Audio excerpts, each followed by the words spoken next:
Here we go again. Welcome to the podcast, Jenny. Thank you for having me. I'm going to get better at this one day. I'm going to remember to press record before we start these conversations. I'm glad you noticed quite quickly. I know. I was like, oh no, I've done it again. I did it with Sharu. Now I've done it with Jenny. That's my second time that I've done it. But anyway, thank you so much for joining me.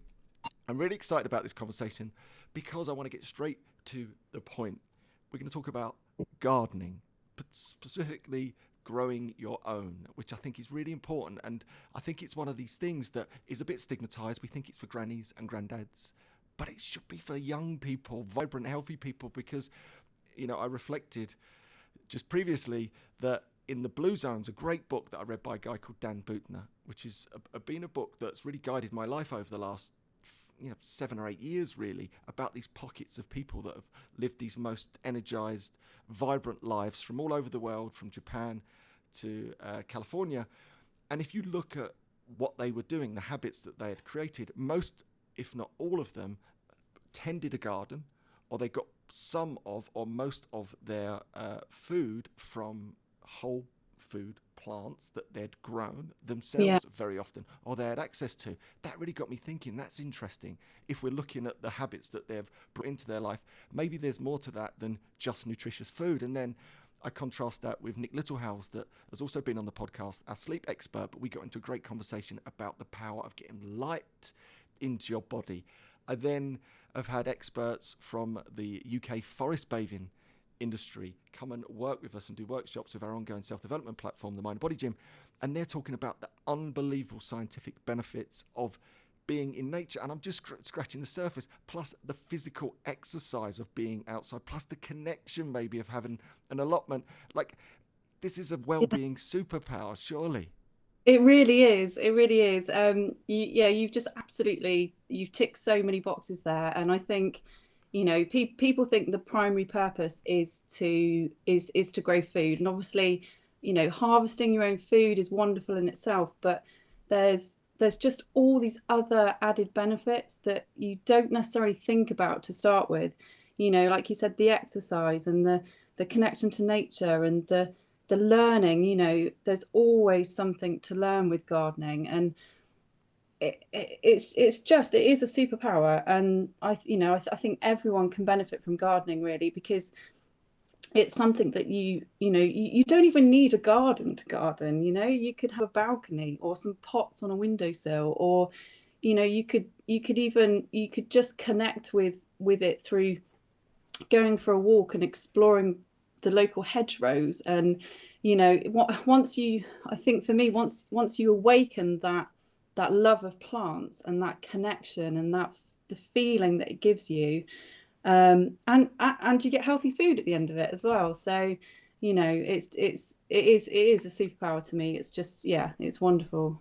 It really is. And I think I love the way that you share your story about being the organic allotment girl online, which I truly appreciate. And I've said many times before, I just want to sort of dive into the screen and eat some of the nutritious like produce that you show. Oh, it's just like very warming. There's something, I think we're all clearly, we've got this affinity with nature. And I think it's really nice. There's something that draws us into the outdoors, to the woods. Yeah. I'm someone that spends a lot of time in nature, and also to see and reconnect with where our Mm, food actually comes from, I think is yeah. incredibly powerful. And I just wanted to thank you for everything you do. You've really inspired me, and I know you've inspired Oh, many of the people that are in our groups and whatnot by coming in and doing some brilliant workshops with us. So before we sort of dive into many of these benefits, what about we yeah. back up a little bit and just give us the story of how you ended up becoming the organic allotment girl? Yeah, sure. So, I mean, I haven't always been into growing. This is quite a new journey for me, really. And I suppose my love of growing came through a love of food. So the love of Mm. food came first. So my background is hospitality. So I grew up in a seaside town down in Devon, called Torbay, or the English Riviera, as we like to call Yes. it, in a bed and breakfast. And you know, I uh, I suppose, yeah, when I went and did my A levels, I didn't really know. what I wanted to do or where I was going, and I was quite unhappy. And I ended up actually quitting my A levels, and then knew I needed to do something. So I basically just rocked up at the local, what was then a polytechnic college, and said, look, you know, I need to do something. What courses have you got? And they recommended hotel and catering. So I started on my hotel and catering journey and ended up getting a degree in hospitality management. And my awakening with food really was part of that. So I stumbled onto this course, and the lecturers, as part of our training, they took us to Paris for the week. Oh, wow. And previously I hadn't really, like, food to me, I wasn't really that interested growing up, and you know, I just take it or leave it sort of thing. But we went to this restaurant in Paris, and I remember it so vividly. It was this dish, and all that was on the plate was a piece of lamb, but it wasn't about the lamb, and this slow cooked fennel bulb, a whole fennel bulb on the plate. And I ate it, and it was amazing. And I was just like, wow, how have I been missing this all my life, you know? And it was really that taste of that vegetable that made me realize, okay, this is, you know, this is good. I really do like food. And then my 20s was spent in hospitality management, but I was obsessed with cooking and learning more about food. And I think that just kind of slowly then got me thinking about, okay, the growing side. But I never had a place of my own. I never had a garden. I was sort of, you know, I think in my 20s, just in a string of bad relationships, to be honest, and all I had was my pots of herbs. So you know, company. It's a bit like yeah, so I was growing, Derek, but on a very small. I have Derek, the dragon tree that sits behind me, and he's my little mate. Sits in the office with me now, keeps me company, and that reminds me, I've got to water him. It's a good point. But sorry, Yes, yeah, don't forget to water carry him. on. So I was slowly sort of, you know, getting an interest in growing, but I never really had the opportunity to follow through with it. So I was working in hospitality. I would say, to be honest, I was a workaholic. You know, I worked really, really hard. I was operations manager by the time I was 27 of quite a big conference and leisure centre. I just didn't really think I had the time to have a garden, I suppose. And then when I was 30, I was lucky enough to get a job working for Riverford. So they were looking for a general manager to run their restaurant on the farm. Oh, wow. And it just called to me. You know, the world that I was in was very corporate. It was connected to food, but it was very corporate. And like I say, I was working really, really hard. And this job at Riverford came up, and it just felt like the right thing to do. And that really cemented my interest and my love of wanting to grow my own food. And I remember running the restaurant at Riverford and just, you know, looking out over these amazing fields, and just and getting to work with, you know, and serve the produce to the customers, and then, you know, realizing how important the growing side of things were. And especially growing organically as well. So that sort of, you know, that time at Riverford really helped me understand how important the soil was, and how important growing organically was, and getting to eat, you know, the vegetables at the restaurant at Riverford. They were just amazing. You know, it was amazing, and it just kind of, everything just sort of started to connect, and I started to realize there was this sort of cycle that was going on, and I just wanted to be part of that. Be a part of that. And I think that's so true, isn't it? That we sort of forget. I mean, I'm sure if you asked a lot of children and adults, probably, where'd you get your vegetables from? They'd probably say, well, like the supermarket. That's where they come from, right? I think we've totally lost connection. If we go back a couple of generations, I was only just talking about this recently. You know, we had the Victory Gardens back in the end or during the Second World War, when people thought, food was going to be in short supply and food was rationed, they encouraged, people in the East End to like grow wherever they could, pots, little bits of land, get the vegetables going to supplement like the war effort. It was like doing their bit. We've had this like connection, the agricultural revolution was only sort of 10,000 years ago. We've had this like connection with the land that seems to have, it's just disappeared in a rapid rate. It feels like over the last 50 years that so many people have lost total connection, and like the children coming through have got, again, would probably suggest that their vegetables come from Tesco's, which I think is so sad. Yeah, absolutely, and I totally agree with you, and I think a big part of what's happened is, I mean, we've already spoken about that connection to nature, but in a way, we tend to talk about nature as kind of this separate thing, and I think that's where we've lost the connection. And what I'm starting to realize and starting to understand is that we are part of nature. Nature isn't this thing that kind of sits on the periphery and you go and visit it and you go and you spend time in nature and you connect with nature. We are part of that system, and it's a different way to look at it. But I've learned a lot more about that way of thinking and that worldview, that perhaps what we've been taught growing up isn't maybe quite right.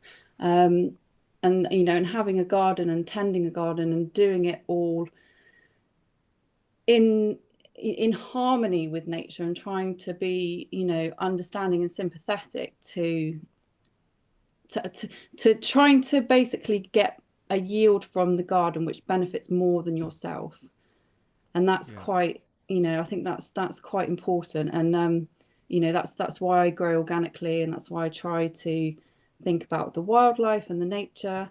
But yeah, I think you're right, there is a massive disconnect, but I'm feeling, I feel positive actually, because there are, you said earlier, there's that stigma attached to gardening that it's for grannies and granddads, and it's out of reach of some people. But I'm feeling positive. It's really not. There's a whole swathe of young people coming through who are making gardening really desirable and really cool, and and are really sympathetic and understanding to trying to do it in harmony with the environment and things. So it's really exciting. I think it's a really exciting time to be involved with gardening and growing. So yeah, I absolutely agree. I think there's almost that like full circle again. I think it's sort of, we're taken away from it, and then this seems like exactly that. There's a growing movement of, hold on a minute, where does our food come from? Let's reconnect even with the soil. I mean, you talk about the soil before, and I'm one of these sort of, I'm like an armchair gardener. I'm like the greatest gardener in the world that doesn't do as much gardening as I should. I read all the books. Like I'm obsessed with it. Like one of my favorite books ever is Miraculous Abundance that I've got here with me. I absolutely love this book. And it's a book about a thing called permaculture, which we can get into in a minute. And I read these books and I'm just like, I'm so warmed by them. And I like dreamily wish that I could just run off and, be self-sufficient on a farm somewhere, and I absolutely love it. And I got really into the technical side of it, regenerative agriculture. Another brilliant book, Call of the Reed Warbler, I think by Charles Massey. It's a beautiful book, and I've got so into this stuff without necessarily going outside and actually doing a lot about it, but I'm fascinated because of that reason. I think I'm being drawn back to it because it feels like it was never something that really showed up in my life. East End sort of boy, there was green around. I was in parks playing football and whatnot, but in terms of growing vegetables or any of that stuff, that just wasn't on my radar at all. And I feel that I missed out on that connection with the soil. Like, the soil is everything. Without that, it's game over. Yeah. And I think people completely have missed that link entirely. Yeah, absolutely. So when will you start your garden then, Andy? It started. I have the world's largest, stroke smallest spinach farm, I like to call it. And it is, you want to talk about miraculous, it is miraculous. Anyone that's ever grown spinach, and I deliberately grew spinach because I thought I eat a lot of spinach, right? Makes sense. I tend to my plants. I then take off the leaves, because I've only got about 10 of them, right, in a patch, but they're amazing. I can literally fill up a full like bag, let's call it, of spinach that is, big bowl full. I'll come back 2 days later, it's all grown back. It's like a miracle. And I you didn't get know they did that. no, and you get such a sense of achievement, don't you, from Yeah. harvesting your own food, even if it is just some spinach or or some herbs or something. It's amazing. But you're right, I think people have lost that connection, and we've lost, that the soil is so important. It really is everything. And I learned that quite early in my own growing journey, which was fortunate. And part of that was through working at Riverford, but also I was lucky to stumble across a gardener called Charles Dowding quite early. Yeah. So I just happened to look at a book sale in the corner at work where all the tea and coffee station was, and there was a book by Charles Dowding called Salad Leaves for All Seasons, and it blew my mind the way he spoke about the soil and understanding that there was this whole ecosystem of life right beneath our feet. Yeah. And yet we, traditional practices and the way we've been taught is that we've been told that we have to, we have to till the soil, we have to turn the soil over, you have to dig it, you have to aerate it, you have to do this, that, and the other. And what I learned from Charles is that it's a complete myth, and actually by overworking the soil as gardeners, we're achieving the opposite of what we're trying to achieve. We're damaging the soil structure. We're killing the life that exists in it. And what we're starting to learn is that the life in the soil, all the microfauna and the microorganisms and the bacteria and the fungi, they are in relationship with the plants in a way that we don't fully understand, but we're starting to realize that it is a relationship, that there's a two-way thing going on in the soil. And if we damage it and we overwork it, we're not helping things. So I decided when I got my allotment that it was absolutely going to be no dig. There was no question about that.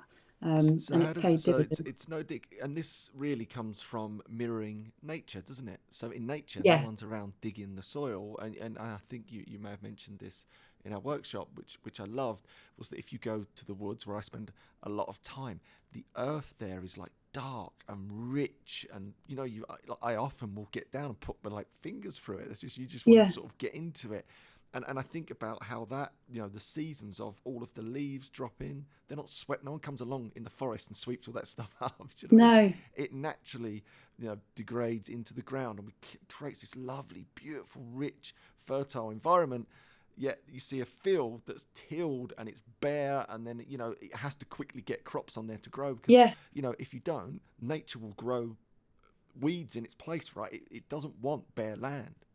Yeah, absolutely. I get quite uncomfortable when I see fields and fields of bare soil, or when I see, other allotments where it's just bare earth that's been rotivated, because, you're right. A forest is one of the healthiest, most self-sustaining ecosystems in the world.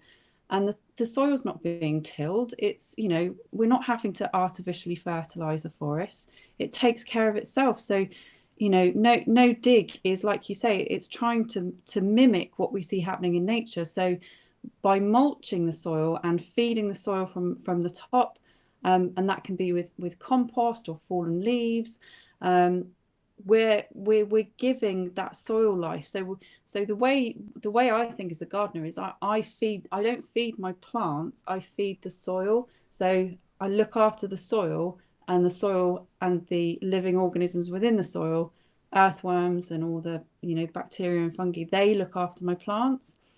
And I think, yeah, it pays dividends. I think it's helped me with my allotment enormously. And I think there is quite a big movement of people who who are starting to realize that this, this way of gardening and this approach, and not disturbing the soil is the way to go. So yeah. Yeah, I totally agree, and I love the concept. And again, getting deep into regenerative agriculture and all these things that I love, and seeing some of the results that these farmers that are getting that have not followed the traditional methods, and just seeing like the wildlife come back in, and that ecosystem, that biosphere sort of being regenerated, and then the beautiful crops that flow. And I know, obviously, in the world that we live in, of mass production, there's a lot of sort of push and pull against these type of ideas, but on a smaller scale, it just seems such a beautiful way to sort of reinteract with nature. And that's really the essence of that beautiful book that I spoke about, The Call of the Reed Warbler, was that they were bare tilled lands, and the earth was dying, and the soil was dying, and the crops were struggling. And then through this process over a period of years of bringing back in various different crops and different ways and approaches and no-till and all these amazing things, like the wildlife started to come back. These birds that hadn't been seen for years and years and years started to reappear. And like the ground was like nourished and fertile, and the produce was just a different level, and it was beautiful. And it was this amazing experience for this farmer that had grown up around those traditional methods. For me, like, there's me sitting at home in bed reading this stuff now. It's just amazing. And then all I've got is a little spinach farm outside, but I love it. There's something really, I just think something in all of us that we're drawn to these concepts and ideas. And I think it's really important to share this stuff and to reconnect with it, because there might be a lot of people listening that haven't thought about actually walking out into their garden and sort of getting their fingers dirty for years and years and years. And on that note, like, is this green fingers thing, is that a myth or is that true? Do we need green fingers, or can anyone do this? I believe no, you don't need. You're not born with green fingers. People say it a lot. Oh, she's got green fingers. He's got green fingers. It's easy for them, but you really don't. With gardening, the best way to learn with gardening, it's one of those things where you've just got to get out there and do it. You learn so much just through the experience of giving it a go. And the most important thing you can do is well, first of all, just have a passion and an interest and a desire to do it.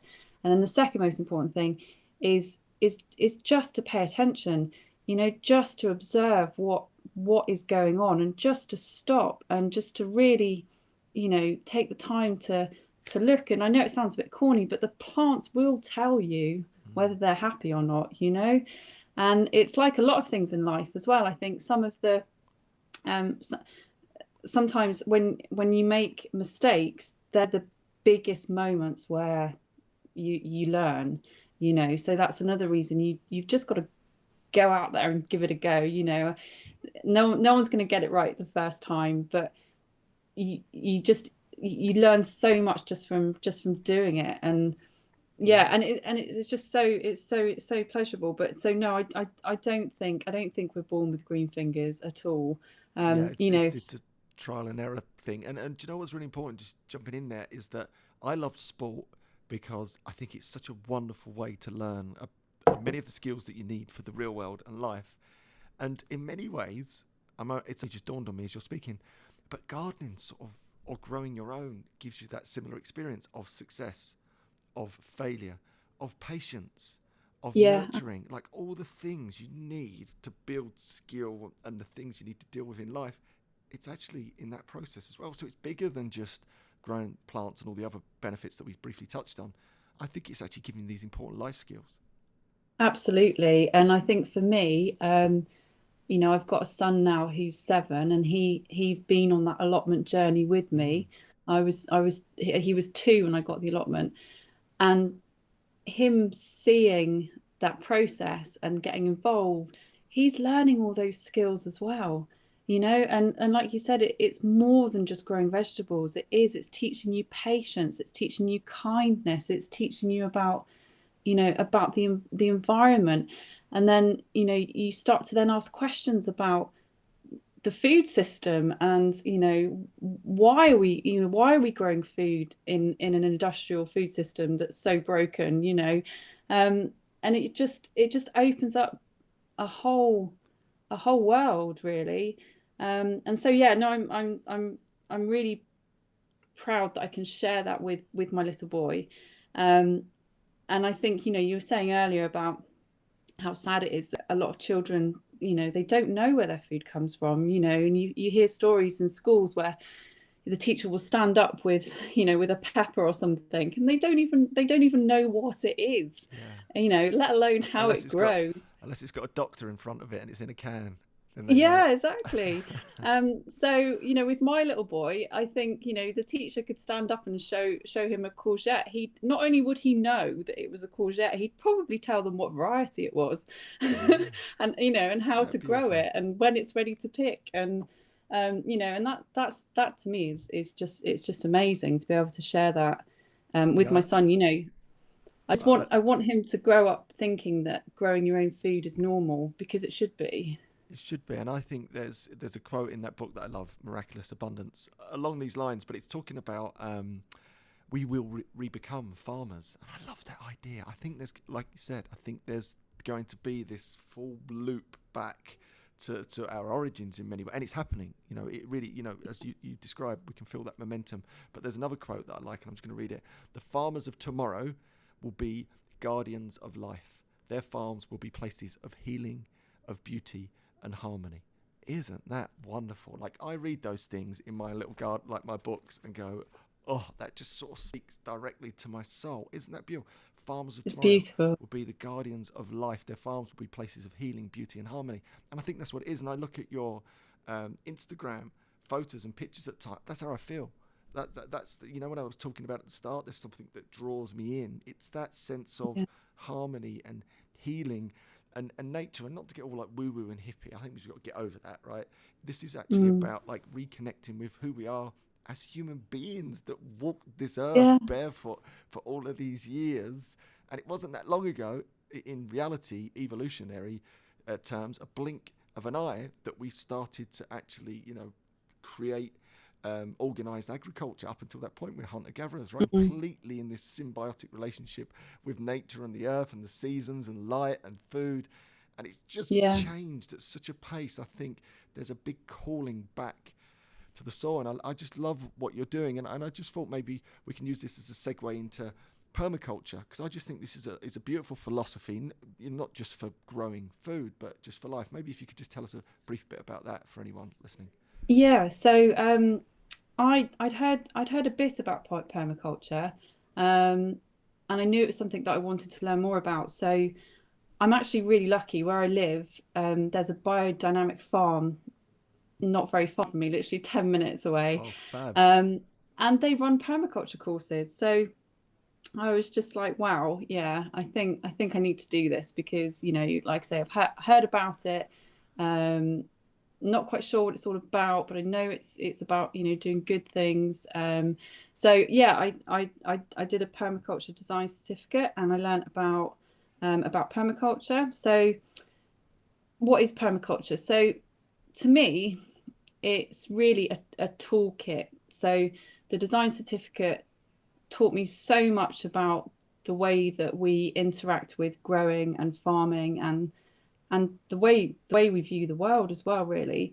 And it gives you a toolkit that you can use to design sustainable systems using nature as inspiration. So, you know, we spoke earlier about how amazing forests are, that they're self-sufficient. You know, so permaculture looks at what nature does and then tries to use that in the design of your, it could be a growing system, but you could apply permaculture to anything, really. You know, Mm. you could apply it to your back garden and your allotment, or you could apply it to yourself, and you know, and the way that you live. So yeah, to me it was a toolkit, and it was based around a set of values. There's three values in permaculture. So it's earth care, people care, and fair shares. So everything that we do under permaculture links back to those three values, and then under those three values, there's 12 principles which go into sort of a bit more detail. but they're really like guiding principles that we use to think about what we're doing, what we're designing. So it's things like using small and slow solutions. So it's trying to change our mindset, that it's not always about fast progress, big achievement. Because I think that's probably what's wrong with the world in a lot of ways, is that we're just obsessed with progress. And Yeah. and permaculture is really, for me, it slowed me down and it made me think about things in a different way. So yeah, it was excellent. Yeah, but it's something that I'm really interested in. Again, the philosophy of it, as bigger than just, again, planting vegetables. It's actually that, right? How can we leverage the power of nature through? I think I remember you saying when you first took the allotment, one of the things or principles around permaculture is that you observe the plot or where you're going to be growing for a whole season, i.e., a whole year. But I'm not sure that would Yeah, go down great with the council if you just left it bare for a whole year. But equally, it's just these principles, isn't it? It's like that slowing you down as a human being, reconnecting with nature, and not just trying to rush it all through and brute force it through and smother it with some chemicals or just dump a load of stuff in there to make it look good. It's like, actually, let's just take our time and do this properly in harmony with nature, yeah, learn along the way, and then use many of nature's guiding principles to actually create soil that's symbiotic with all of nature around it. Like, I look at the examples from Miraculous Abundance, which I love, that they would often create ponds, or they'd plant by rivers because they knew that the frogs would come out at night and eat certain insects. They'd have the chickens running wild because when they poop, the nitrogen would fuel the soil. So it's like, literally bringing in all these elements where normally we'd yeah. be like, no, got to get rid of all of that, like, because they're all pests. It's like, no, you're missing the point. You sort of welcome everything in, and it's got its own place, which then leads to this beautiful soil, which creates the most wonderful produce. Absolutely. So a lot of what permaculture is about is realizing that every element within that system has a function, and it's stopping to really think about how those elements connect. Mm. So we often do something called an input output analysis. So in permaculture, you don't automatically assume that something that generates waste is actually waste, if that makes sense. So you would look at all the elements within a system and you would look at what waste they produce, but then you would ask yourself, well, hang on, can this waste be an input into something else? So like like you're saying, if you had chickens, obviously there's chicken waste that needs to be dealt with. Well, that can go into your compost heap, which will feed that, which then in turn feeds your vegetables. And so it's really like a very holistic way to look at Yeah. things and trying to connect up the whole system. Um, and yeah, it's just such a good way to look at things, and you really start to value the part that all of these different things have to play within a system. And like you were saying, it's just about slowing down and taking the time to observe what is actually happening, and then find ways to interact with that. Um, so it's great. I would recommend it.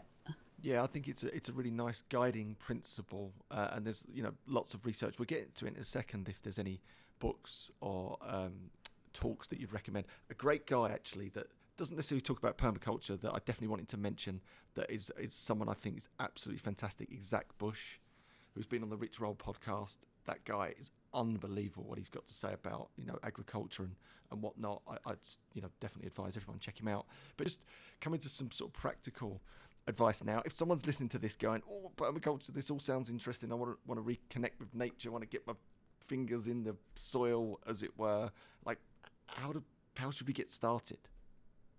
So I would definitely recommend any books by Charles Dowding. Okay, excellent. Um, so he's kind of the godfather of no dig, and he that will help you through that whole process and understanding what that involves. Um, I think if, podcast wise, um, if you listen to something called the Organic Podcast, that's very good. That tells you a lot about growing organically, and there's lots of hints and tips. And there's also a new podcast which is really worth listening to if you're interested in growing organically, and it's called the Seed Pod.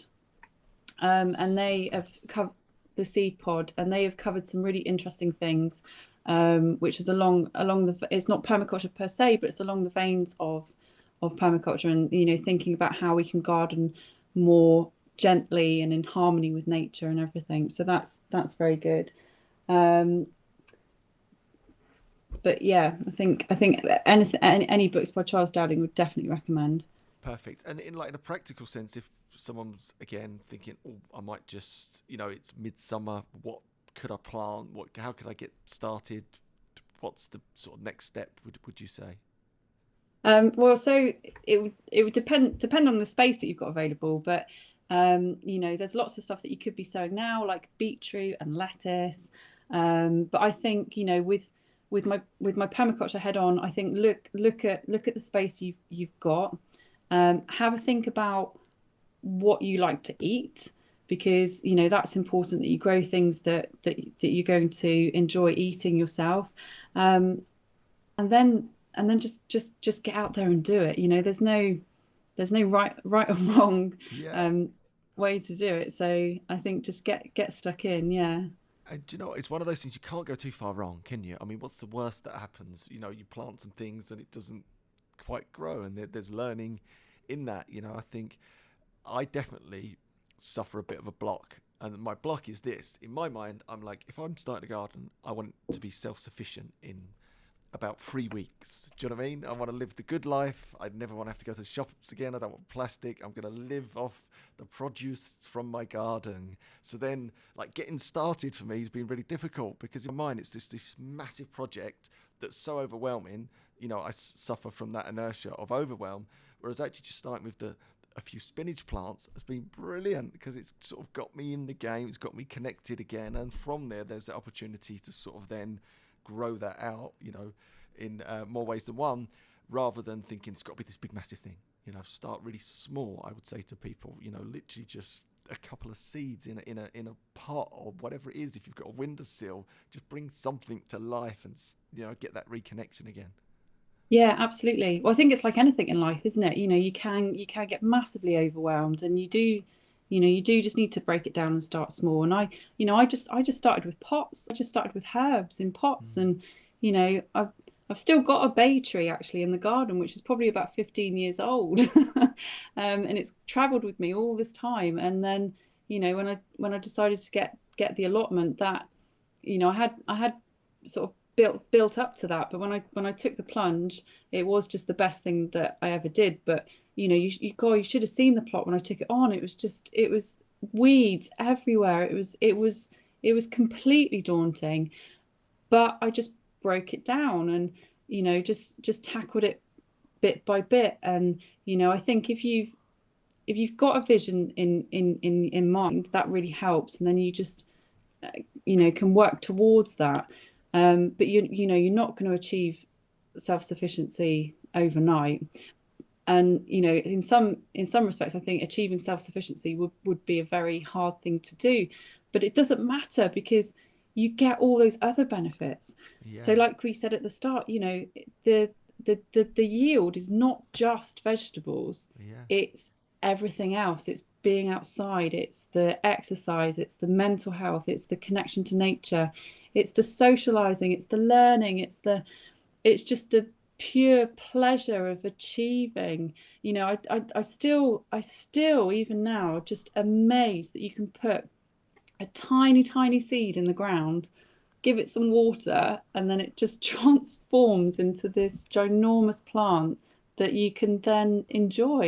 It's just it is Yeah, it is a miracle. it It's is amazing. it's miraculous abundance, isn't it? In Yeah. many ways, and it's just so beautiful to hear you, light up as you talk about this little miracle that we're all a part of. That again, I think just sort of gets buried under the concrete of modern life, doesn't it? Yet that's the beautiful thing. Wherever there's concrete, those plants still manage to break through. And I think that's what's going Yeah. on right now. And then just to sort of tell us the story of the transition. So you've gone from this corporate world, you've fallen in love with food, and then with growing your own food. You've started this Instagram account just Yeah. to share it, just to put some stuff out there, which I think is beautiful.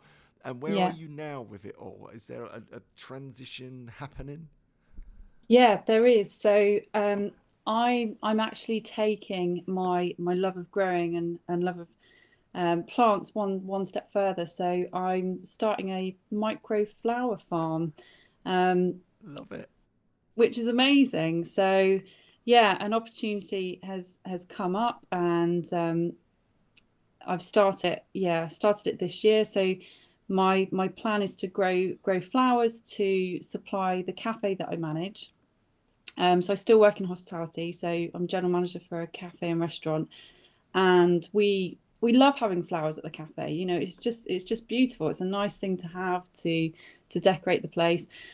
But you know, when you realize that most flowers that we buy are being grown in either South America or Africa, and then they're imported into Holland, and then imported into England and doused with chemicals, and we were buying these, and I was just like, this is crazy. You know, Yeah. I know how to grow. I just need some land, and then I can grow the flowers for the cafe. And then so the plan is to grow for the cafe, and then hopefully have some surplus that I can bunch up and sell to customers. Wow. And then who knows? I mean, my dream would be to step out of the management world, out of hospitality, and into horticulture. So this is the start, I hope. Yeah, and this is so beautiful because this is like a story that I hear all the time, and it's my story as well in a different way. That alongside the day job, we find this passion, this purpose, this meaning. It just sort of happened and evolved. We didn't particularly brainstorm it out. You just fell in love with food, and then with growing through the allotment, and now that's becoming this thing. You've built these skills over time that now you might be able to turn this into something that actually turns your passion into your work, your life's work. You know, what a wonderful place to be. And I feel so fortunate as well to be in a similar position where you get to do what you love doing every day, and maybe transition out from the workplace. But that could never have happened had you not had the courage initially to get the allotment, to show up when it was No. overgrown, and take your time and learn and research and suffer all the setbacks and learn from the wins and the failures, and then just keep showing up and just fall in love with this thing that you'd started, this allotment. And now here you are on the verge of completely transforming your life in many ways, going from Yeah. a corporate career, to something that is like that's going to put you outside in nature all the time. I think that's a beautiful thing and a really important message for people to hear. That's how we find our meaning and purpose, by having the courage to start something. Yeah, it's terrifying at the same time, but Yeah. but it's so exciting. I'm just yeah, the fact that I've got a chance to maybe make a living from doing what I love. You know, and it's early days yet, but already I just go to bed so excited to wake up in the morning and go to the flower patch. You know, and it's just it's a buzz that I've not had for a long time. And Yeah. yeah, I'm really excited. And like you say, you know, that started with the allotment, and you know, there were a few little things, few little anchors, and but you know, just starting and then just moving gradually towards something that you're really passionate about. And now this opportunity's come up, and yeah, I'm gonna grab it and see what happens. But it's funny because you know, it's not gonna it's not gonna make me rich or wealthy, but it's gonna make me happy. And you know, it was my birthday this year, and all of my friends and family in the cards, they were like, we're so proud of you, like, well done, it's amazing. And I just thought, oh my goodness, I'm heading towards, you know, potentially financial hardship, and maybe disaster, I don't know. And they're really proud of me, and they've never said Yeah. that before. But isn't that beautiful? Because I think we love it when someone connects with their passion or their purpose, or they find meaning, because you just radiate this sort of joy that everyone can see, so no one can argue with. And it's not about money, you know. Clearly Yeah. there has to be some underlying economics to support you, but that's not the driving purpose of it at all, is it? It's that connection, it's that No. harmony, it's that love for this thing that you enjoy doing and sharing with other people. And the truth is, who knows where that leads, from an economic standpoint. It's certainly not something that you can sort of write yourself off, because you just don't know the twists and turns behind that. But equally, it's not about that. I think there's something really empowering about that people are attracted to, hence why they're cheering you on, going, and the reason they're cheering you on is because they're all probably thinking, I wish I had the courage to do it, or I wish I had that thing that I could do. Do you know what I mean? I think there's a bit of that in all of us. Yeah, absolutely. And it's just, when that thing comes along and it clicks, it's just the most wonderful thing. And and yeah, for me, it's gardening. And I just think plants are amazing. They feed us, they clothe us, they help us build the houses we live in, they give us air to breathe, they medicate us, they do all these wonderful things. Like, why would I not want to connect with that and Yeah. and connect with it as much as I possibly can? So, you know, I'll always have my allotment. I would never be without my allotment. I absolutely love it. Um, but to have the opportunity to set up a small scale growing operation, and I'm doing it on my terms as well. So it's based around permaculture principles. The design for the flower project was actually um, the design that I did as part of my permaculture design certificate training. So that was the project that came out of it. It's going to be organic. It's going to be, everything's going to be done with wildlife in mind, with encouraging insects, and I just feel proud that I can grow flowers locally, in a way that's good for the environment, and reduce having to buy flowers in from goodness knows where, with goodness knows what done to them. Because I think it's interesting with flowers, because we've really woken up to food. I think a lot of people are very in tune with food miles and eating local and supporting local farmers, and you know all of that kind of thing. But with flowers, it's not quite there yet. People think nothing of popping into the supermarket and buying a bunch of plastic wrapped flowers that have been imported from all over the world. And you know I think that's part of the reason, as much as I love growing vegetables, it's part of the reason that I chose flowers, because I really want to like challenge that issue, and hopefully change people's perception of buying locally grown flowers is as important as buying locally grown food. Love it. And something that I hadn't considered.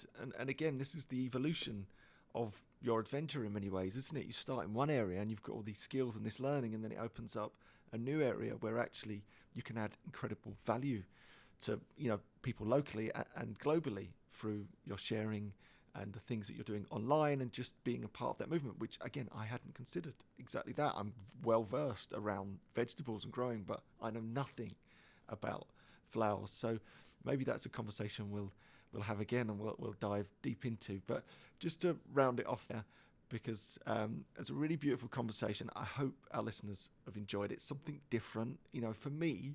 Think about all the benefits of gardening or growing your own. If you listed them out, everyone would be doing this thing. It ticks so many boxes. It's unbelievable, and I'd love to see more people getting involved. So where can we find out a bit more about you? Because I think that is a real big step. It certainly was for me to just watch what you're doing. I think it just really encouraged me to get started. So I'd love as many people as possible to follow along. So where's the best place we can catch you? So the best place is Instagram. So the allotment, I document my journey for that on Instagram, and that's Organic Allotment Girl. And then my flower project, which is new, is Bridgeside Blooms. Um, so yeah, either Organic Allotment Girl for the allotment and the vegetables, or if you're interested in flowers and following that journey, then that's Bridgeside Blooms. Wonderful. Jenny, you're an absolute star. Keep doing what you're doing. I absolutely love it. I can be the world's best armchair gardener, Although it's happening, I'm going to extend my repertoire from spinach to I don't know what yet, but it's definitely happening. But thank you for the inspiration. You're an absolute star. Thank you.